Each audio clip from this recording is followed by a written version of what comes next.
Welcome back. Today's recap is a thriller horror film called Nine Dead, so sit back and enjoy. The movie starts in Los Angeles, where a mysterious man readies a stash of weapons, hinting at a dark plan. Meanwhile, at a nightclub, owner Sully snaps at a stripper for taking a break.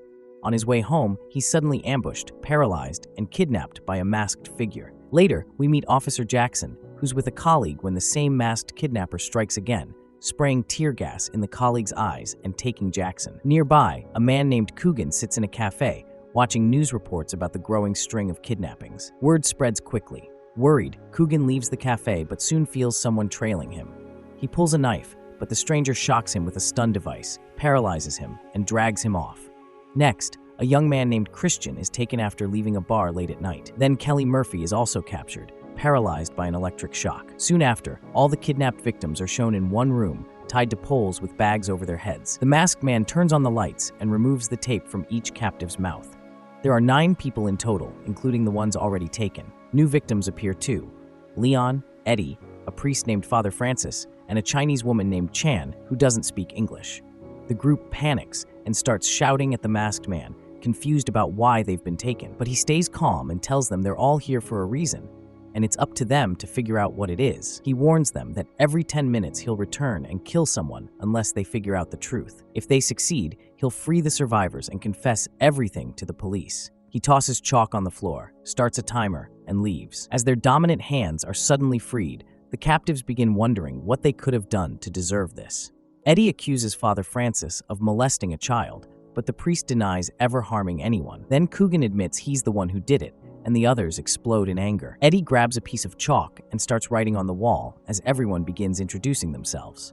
Kelley says she's a district attorney who's put plenty of criminals behind bars, so someone might be after revenge. Then Christian recognizes Sully and remembers dealing with him years earlier. Sully was a loan shark who once lent him $5,000 for drugs. Christian explains that he was arrested while selling the drugs and spent 3 years in prison, but later paid Sully back because of his dangerous reputation. He says he's left that life behind and is now working as a bartender while chasing a Hollywood career. Soon, the timer expires and the masked man returns, asking if they've figured out why they're there. Kelley begs for more time, but he ignores her and whispers something to Christian. Shocked, Christian admits he could never have figured it out, and the masked man shoots him dead. The captives scream as he drags out the body, shuts the door, and restarts the timer. The captives start arguing, pushing each other to confess their sins. Suddenly, Coogan admits he was recently released after 5 years in prison, having served time despite the child's body never being found, leaving everyone horrified. Kelley asks Leon about his past, and he admits to robbing with his brother. Everyone is shocked, but he insists he never killed anyone or harmed children.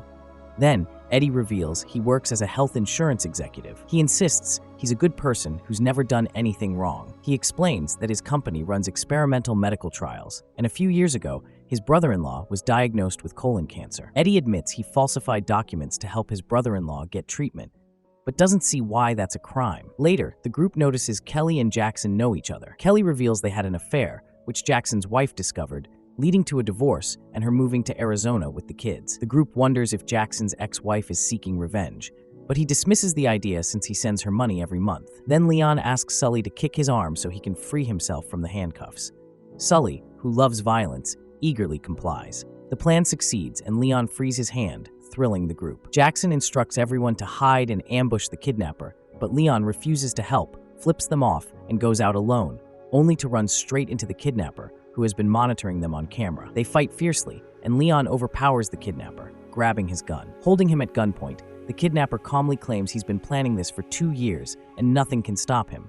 Though Leon notes he should have locked the door if that were true. Leon's gun is unloaded, and when he tries to flee, the kidnapper shoots him, leaving him severely wounded. The other captives watch in horror as he's dragged back into the cell, cuffed again, while the kidnapper demands to know why they're there, though no one has an answer. As the kidnapper aims at Coogan, he asks him to move the others to avoid the blood splatter. The kidnapper whispers something, and Coogan nods, agreeing it's a good reason, though he doesn't tell the others.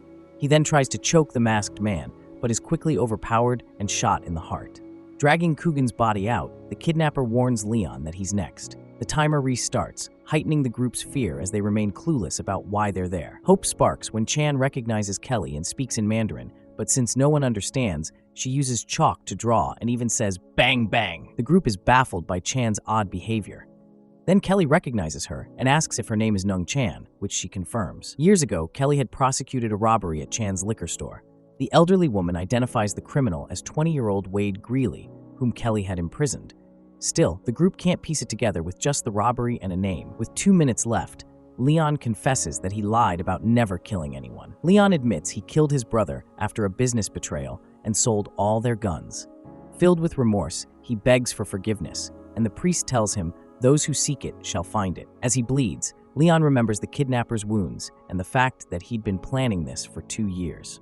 The group feels a glimmer of hope and tries to recall what they were doing back then. When the door opens, the kidnapper sees they still don't have an answer, shoots Leon, and drags him away. Amid the chaos, Father Francis suddenly claims he knows why they're there but can't reveal it. Father Francis refuses to speak because he heard it in confession, valuing his relationship with God over his own life.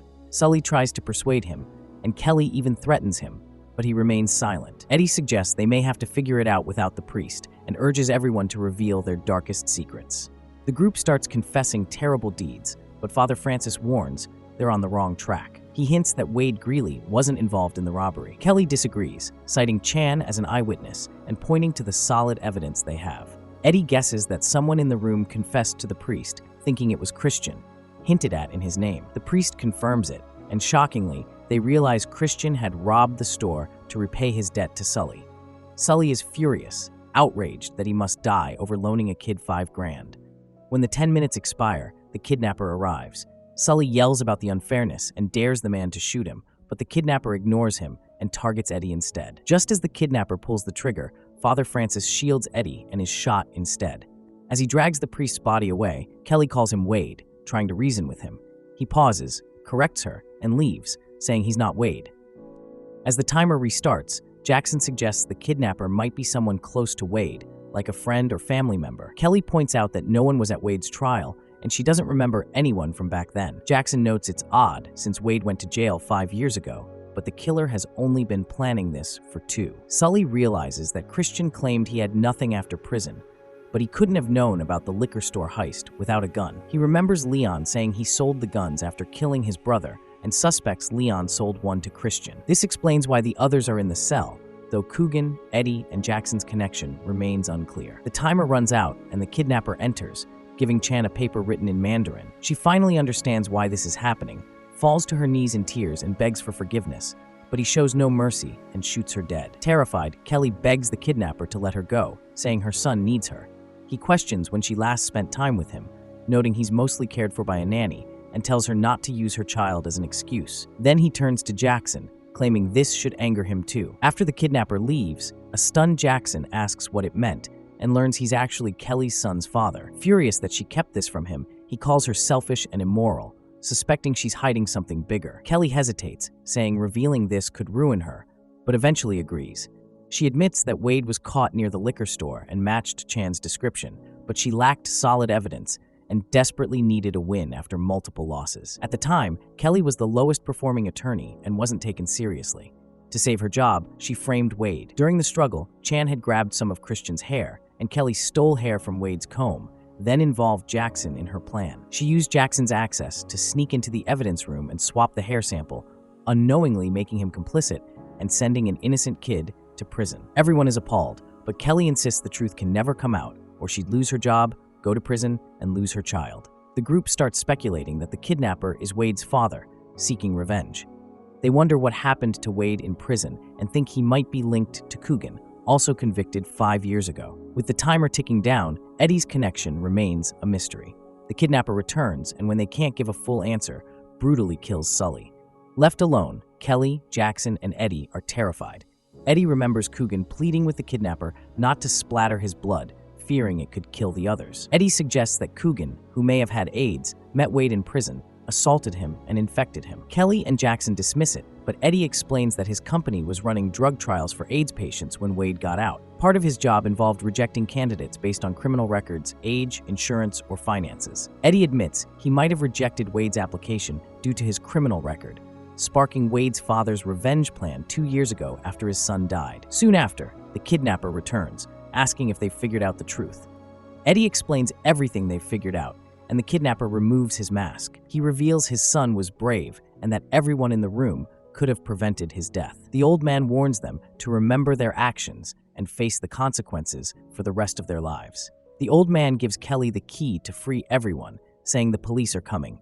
But once uncuffed, she attacks him, grabs his gun, and explains that revealing the truth would ruin her life, which she won't allow.